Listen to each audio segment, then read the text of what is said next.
We got a new article out in The Hill about Jeb Bush's campaign, and you'll be able to tell from the title alone which direction this is going. The title is, Bush Donors Not Panicking Yet.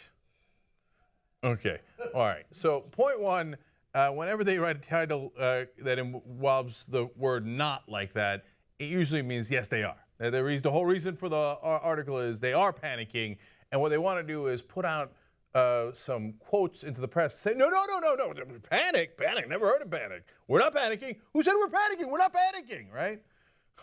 But then even The Hill's got to be like, yet. So it's bad. And isn't this funny?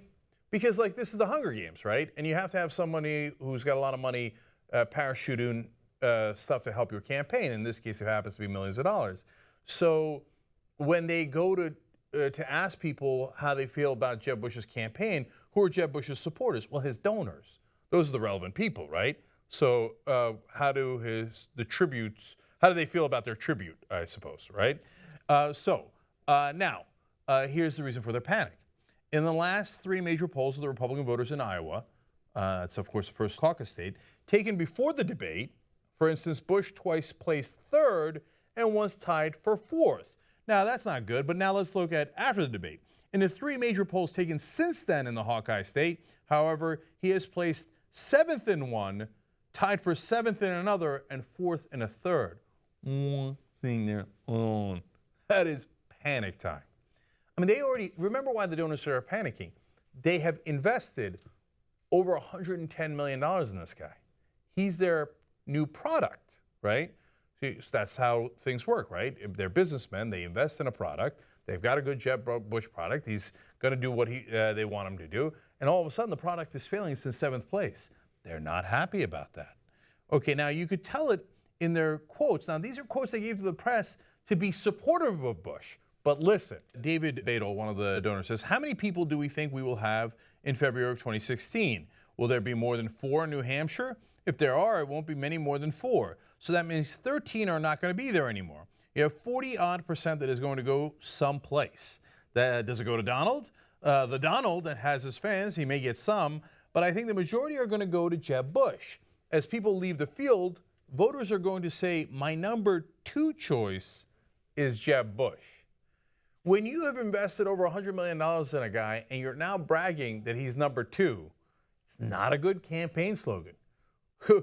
We're number 2 of some of the people, I think, when their number 1 candidate leaves. Oh, wow, you're in bad shape. You're in really bad shape. Who does number 2 work for? Apparently Jeb Bush, but that's not a good sign. Okay, now here's another fundraiser.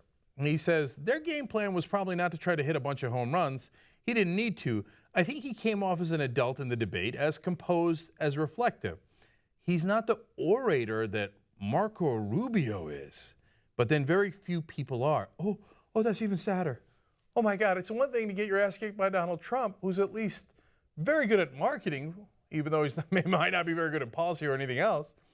Marco Rubio is a boy.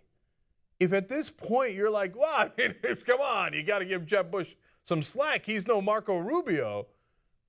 Boy, you're in a world of hurt, dude.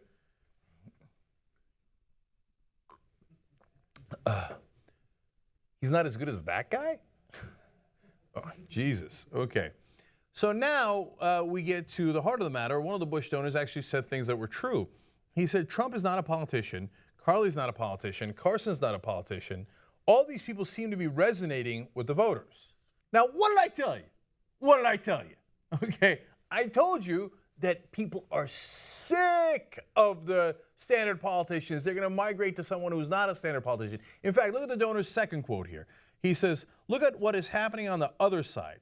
Not long ago, it was Hillary Clinton with 67% support or something, and everyone else with 10. All of a sudden, you have Bernie Sanders with 28,000 people in Portland, and he's 6 points behind her. God bless him. But there is some kind of unrest or unhappiness with the establishment. What did I tell you? What did I tell you? Told you. That's it. Look, I told you this, how long ago? A year ago? A year and a half ago? And I said as soon as they called Bush the front runner, I said he ain't the front runner. People are sick of the establishment. They want a non-politician. It's not what I want. It's not wishful thinking. It's my read of the American people.